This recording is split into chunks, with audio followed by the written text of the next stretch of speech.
हमारा जो इतिहास है वो बहुत ही समृद्ध है। पढ़ाया गया हमें जो ज़्यादातर जो हमारी मेमोरी में है वो ये है कि जो भारत का जो प्रथम स्वतंत्रता संग्राम बोलिए वो हम 1857 को जानते हैं, जिसमें झांसी की रानी लक्ष्मीबाई और उसके अलावा बहुत से लोगों ने हिस्सा लिया और एक प्रयास किया कि हम आज़ादी के देश को आज़ाद कराएं ईस्ट इंडिया कंपनी से।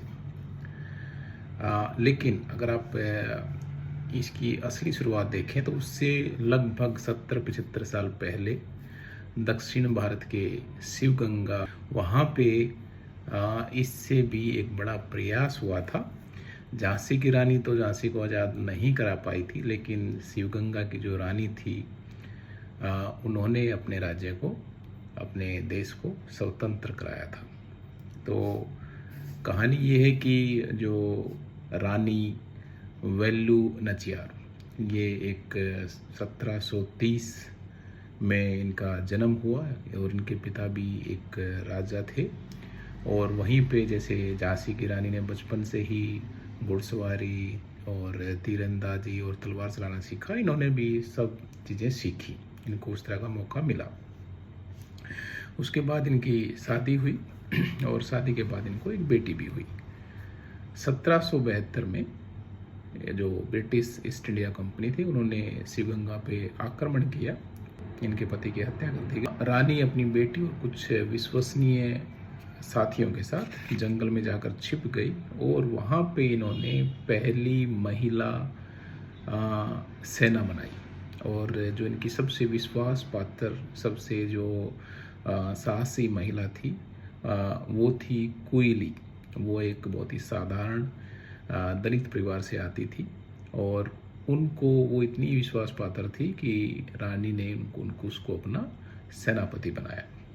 7-8 साल तक इन्होंने पूरी तैयारी किया कि भाई हमें ब्रिटिश सेना से लड़ना है, अपने राज्य को वापस पाना है। और 1780 में ये डिसाइड हुआ कि हाँ, अब हम अपने शिवगंगा की आज़ादी के लिए लड़ाई लड़ेंगे। और अंग्रेज़ों के पास, शिवगंगा के पास ही एक उनका शस्त्रागार था जिसमें गोला बारूद बहुत था। तो डिसाइड ये हुआ कि भाई जब तक इसको नहीं ख़त्म किया जाएगा, जब तक अंग्रेज़ों को हरा नहीं सकते, तो क्या किया जाए। तो उसमें जो सेनापति थी, जो रानी की जो सबसे विश्वास पात्र थी कुइली, उसने, ऐसा इतिहास है कि उसने अपने पूरे शरीर पे घी मला, घी से स्नान किया और उस शस्त्रागार के पास जाके खुद में आग लगाई और उस शस्त्रागार में कूद गई। और इस तरह से वो जो पूरा गोला बारूद का जो शस्त्रागार था वो स्वाहा हो गया।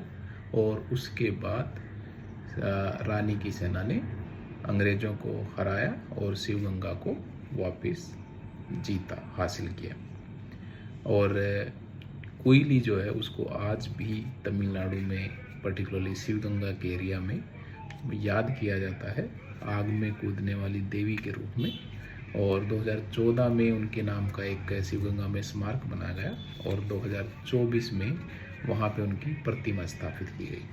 तो ऐसे बहुत से अच्छे उदाहरण हैं हमारे यहाँ पे, लेकिन अभी ऐसे हो गई है कि हम अच्छी चीज़ों के उदाहरण देने की बजाय कंट्रोवर्शियल बातें करके देश को, समाज को बांटने में लगे हैं।